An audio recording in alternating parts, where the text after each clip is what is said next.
안녕하십니까, 이나무입니다. 한 열흘 만에 뵙는 것 같은데요. 오늘은 세 가지 토픽을 제가 준비했습니다. 첫 번째는 오늘 그 사적 모임, 코로나 방역 당국이 사적 모임 일부 완화를 발표했는데, 제가 생각하는 우리나라 경제 시장에 미치는 임팩트를 간단히 살펴보고, 저는 상당히 긍정적으로 일단 결론은 생각을 합니다.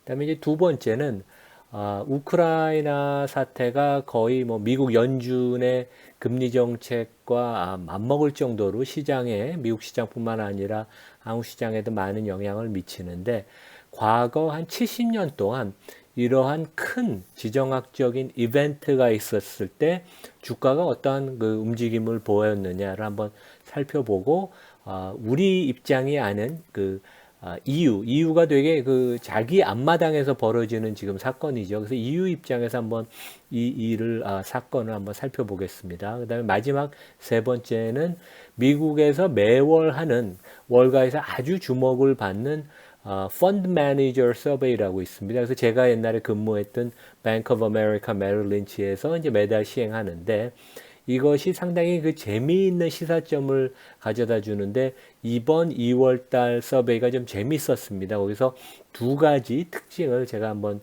살펴보겠습니다.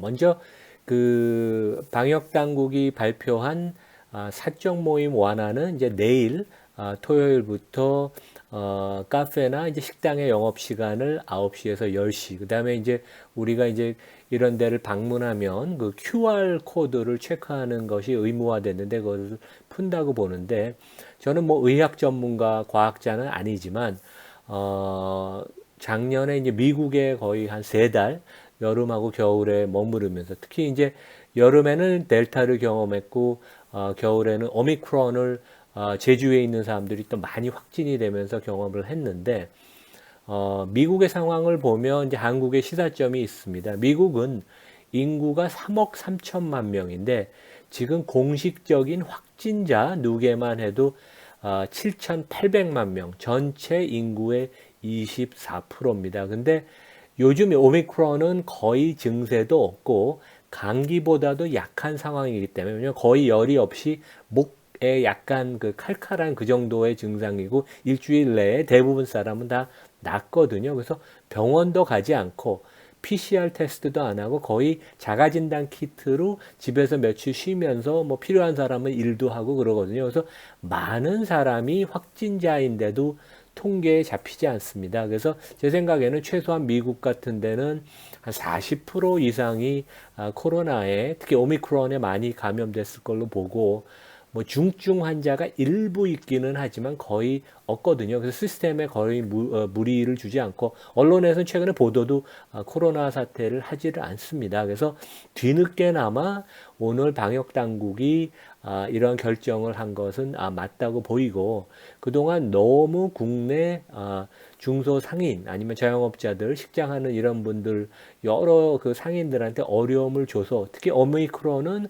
우리가 같이 감내하면서 넘어갈 수 있는, 위드 코로나를 극복할 수 있는 그런 코로나라고 제 주위에서 많이 확진자를 보고 그러면서 제가 느꼈습니다. 그래서 점진적으로 이제 그 사회적 거리두기를 완화를 한다면 우리 경제뿐만 아니라 증시, 왜냐하면 작년 하반기 이후로 상당히 여러 가지 어려움을 내수가 겪었는데 조금 단비 같은 그런 역할을 하지 않을까. 그래서 미국과 유럽의 사태를 계속 주시하면서 우리가 점진적인 완화를 해야 되겠다, 그런 말씀을 드리겠습니다.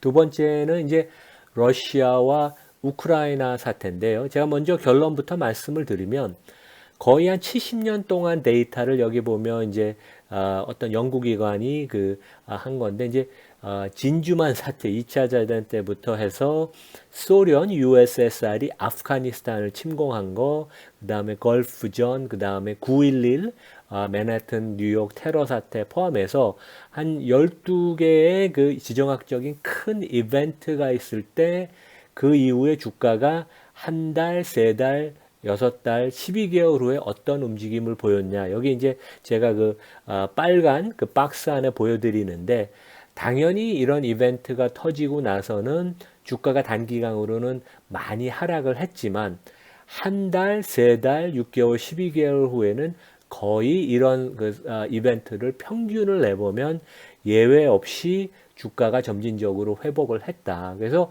뭐 지금 러시아 우크라이나 사태가 어떻게 전개될지 예측하기는 쉽지 않지만 혹시 전쟁이 국지전이라도 발생을 하면 주가는 빠지겠지만 그 이후로 주가는 회복을 할 것이다. 점진적으로. 그래서 오히려 그래서 주가가 여러분이 보시는 좋은 종목이 많이 주가가 하락한다면 좋은 엔트리 포인트가 되지 않을까 생각을 합니다.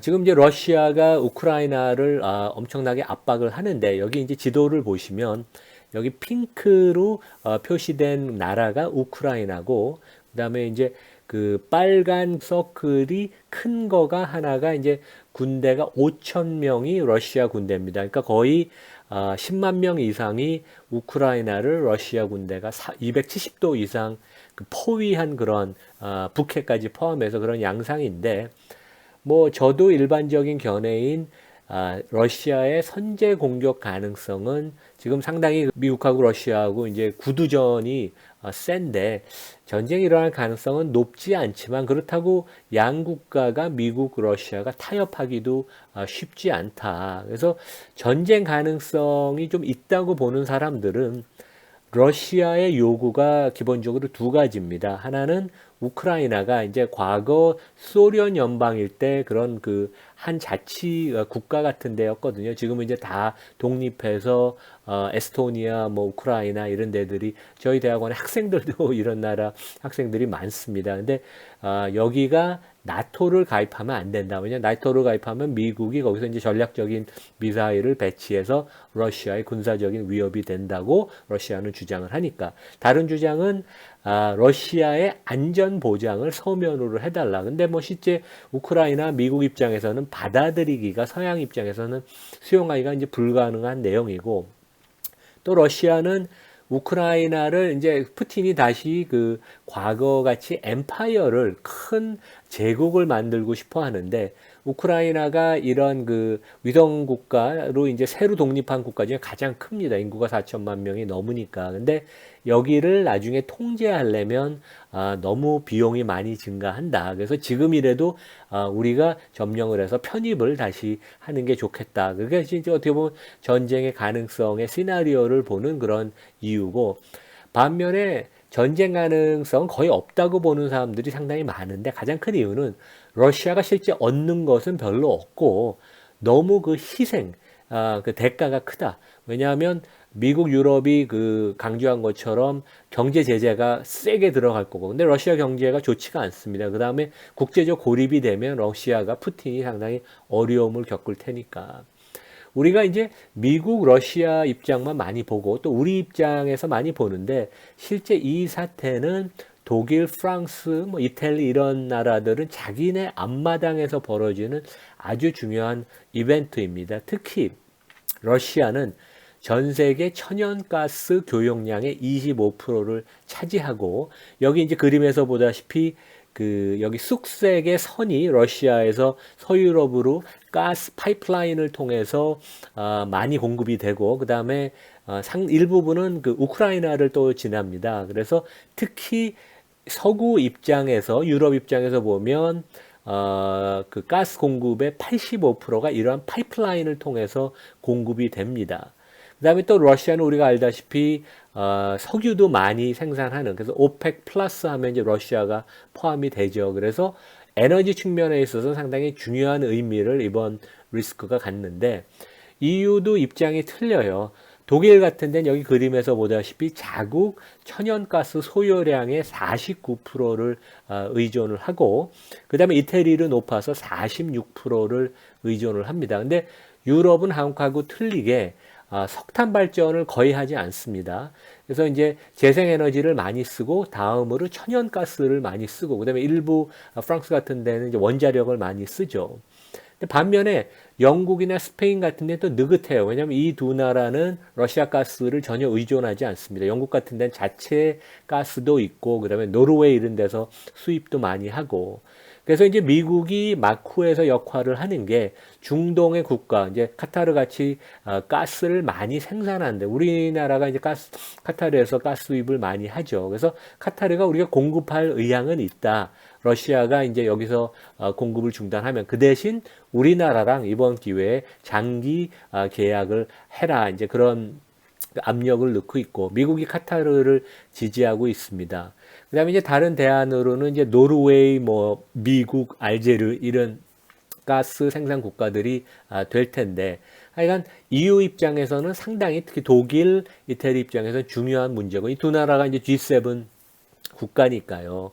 그래서 유럽은 또 이제 미국의 태도가 이번에 좀 마땅치 않다고 얘기를 합니다. 그래서 바이든이 많이 립 서비스를 하지만 본인은 정작 우크라이나의 수도에 키예브에 오라고 계속 그러는데 오지도 않고, 그 대신 뭐 독일, 영국, 프랑스의 대통령 정상들은 다 방문을 했죠. 그리고 실제 미군이 우크라이나에 지금 진입을 거기 이제 병력 파견이 되지가 않았습니다. 그래서 진짜 관여를 직접적으로는 하지 않는 그런 양상을 보여서 유럽 국가들은 좀 불만이고, 그래서 미국과 러시아 입장에서는 명분이 필요한데 상당히 쉽지 않은 좀 이런 대치 상태가 계속될 수도 있는 것이 아닌가. 뭐 주가에는 전반적으로 좋지는 않습니다. 근데 우리가 기억해야 될 것은 혹시 일부 국지전이라도 벌어져도 주가가 단기 급락해도 그것으로 인해서 장기적으로 주가가 하락하는 게 아니라 점진적으로 주가는 다시 회복할 가능성이 높다고 보입니다.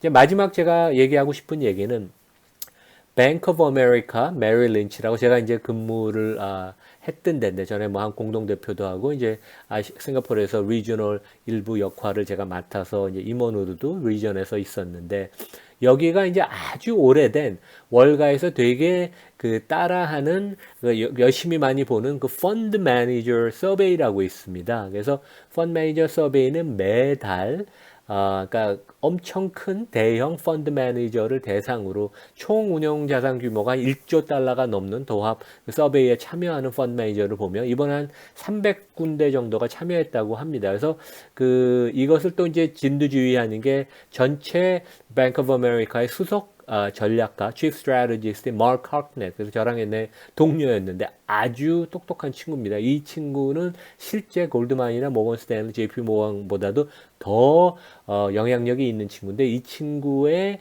장점은 펀더멘털이 강하지만 이런 서베이, 그러니까 수요 공급, 주식 수급 이런 것을 같이 블렌딩을 해서 그 전략을 제시하기 때문에 상당히 정확합니다. 그래서 이제 두 가지가 여기서 시사점인데, 하나 이제 질문이 뭐 100가지 정도 됩니다. 근데 하나 질문에 대한 답변 중에 재미있는 게, 금년 2022년에 베어마켓에 미국이 진입을 하냐. 베어마켓이라는 것은 고점 대비 20% 주가가 하락하는 것인데, 지금 미국이 고점 대비 1월 초 대비 한 10% 하락했으니까 여기서 추가로 10%를 더 하락한다는 것이죠. 근데 대상자들의 66%, 3분의 2가 베어마켓은 오지 않을 것이다. 그리고 30%또 상당히 됩니다. 30%는 베어마켓의 가능성이 상당히 있다. 그래서 아직은 대부분 펀드 매니저들이 월가에서 베어마켓은 없다고 생각을 하고,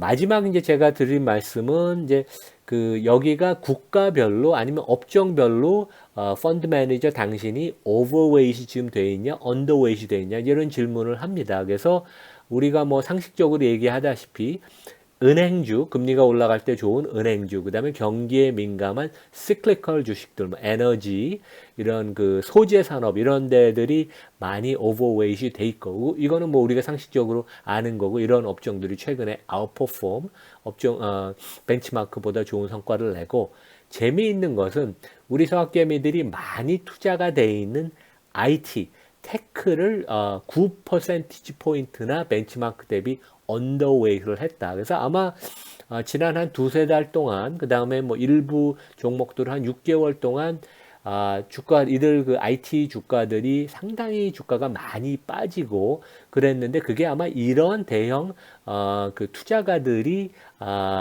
비중을 IT 비중을 줄인 것이 그런 이유가 되지 않았나. 그래서 헐트넷 그 메릴 린치 뱅크 오브 아메리카의 전략가는 오히려 여기서 좀 거꾸로 생각을 해야 되는 게 아닌가. 그래서 너무 많이 빅테크를 포함한 IT를 펀드 매니저들이 비웠기 때문에 지금 이 9% 포인트 언더웨이트는 2006년 이후로 가장 큰 언더웨이트니까 상당히 큰 의견입니다. 오히려 여기서는 거꾸로 너무 많이 비웠기 때문에 IT를 좀 채워넣어야 되는 게 아닌가. 그래서 그런 좀 contrarian 역발상의 얘기를 뱅크 오브 아메리카 메릴 린치가 지금 하고 있고 우리가 한번 참고해 볼 만합니다. 제가 주말에는 에어비앤비랑 다른 그 애플 관련된 뉴스를 촬영하려고 그래서 조만간 업로드해서 여러분을 뵙겠습니다. 네, 감사합니다.